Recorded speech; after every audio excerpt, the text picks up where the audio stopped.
I glide through the water after a picture-perfect flip turn, the muscles in my arms and shoulders grateful for those 2 seconds of rest before my face bursts through the surface. With 50 meters to go and a comfortable lead, I could relax and cruise to the finish. But that's just not me. I'm not about to let a little discomfort get in the way of a personal best time in the 400 individual medley. So I come out of the turn and start the final lap with arms and legs churning. The last 20 meters feel like I'm swimming in oatmeal. And when I finally touch the wall, every molecule in my body is aching, and I am struggling to get enough air in my lungs. My swim coach, Michelle, is standing over me, smiling at the stopwatch in her hand. She bends down, holding it closer for me to see, but the chlorine in my eyes makes it hard for me to focus. Good? I ask, squinting. Nope. Great!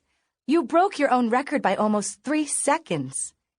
In the lane to my left, my teammate Olivia Livvy Clack touches the wall and lifts her perky, perfect nose to face Michelle. Nice job, Liv, I say, trying to be friendly. Thought you were going to pass me in the backstroke. Of the 4 strokes in the 400 IM, butterfly, back, breast, and freestyle, the backstroke has always been my weakest, and it is Livvy's strongest. Livvy doesn't even bother to look at me. She just kind of grunts and swims away, ducking under the lane markers to go talk to her friends, who are still finishing. What is with you two? Michelle asks. Long story, I say. And it is. For now, let me just say that while the Red Blazer girls, that's me and my 3 best friends, Margaret Vrobel, Rebecca Chen, and Leigh Ann Himes, were busy solving the mystery of the vanishing violin, we had a little run-in with Livvy and her friends. I know it sounds incredibly juvenile, but she started it. It's not my fault she picked a fight with 4 girls who are smart, stubborn, and not at all above a little revenge if the situation requires it. It did. So we did. And while she used to just ignore me, she now appears to be embracing an active hatred of me. It's our last practice before our first meet, which is against a team from Westchester that has been together for years and is rumored to be really tough. We, on the other hand, have only been practicing at the pool at Asphalt Green on the Upper East Side of Manhattan for a month. When I was 9 and 10, I was on another of Michelle's junior swim teams, but I took a year off from the sport to concentrate on school and the guitar. Funny thing, though, it turns out there is enough time in the day to swim, too, if you're willing to get up at 5 in the morning. Margaret is still amazed that I'm doing it.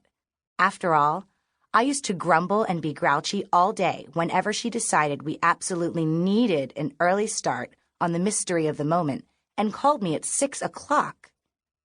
After a few weeks of getting up at 5, 6 is a slice o' strudel.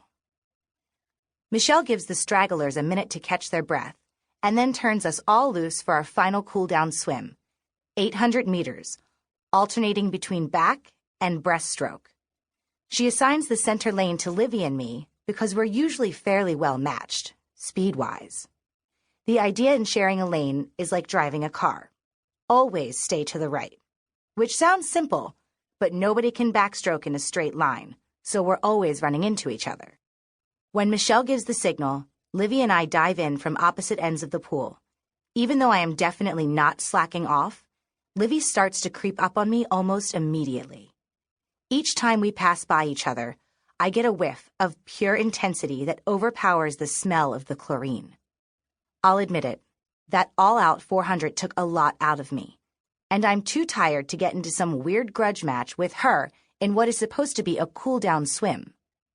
With 2 laps to go, she is still gaining on me, and Michelle shouts at me to hold her off over the last 100 meters. I groan to myself, but push hard off the wall before starting my breaststroke. When my face breaks through the surface, Livvy is right in front of me, backstroking like some kind of demented propeller zombie. "Livvy!" I shout, hoping to prevent a collision.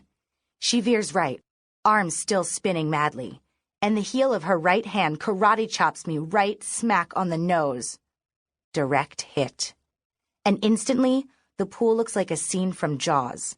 There is blood everywhere, and Michelle is shouting at me to get out of the pool, which I would be happy to do if only I could see something besides a gajillion stars. I feel someone's arms around me, dragging me to the side, where several more hands reach down and yank me out of the water. Like most kids, I've taken a few direct hits to the noggin from soccer balls, but they were nothing compared to what is happening to my face as they lay me down on the pool deck and tilt my head back. Michelle's first words, "Oh my God." Not exactly encouraging. "Sophie, we're going to have to take you to the emergency room. She really whacked you. And you probably need to be checked out for concussion. And, I think your nose is broken."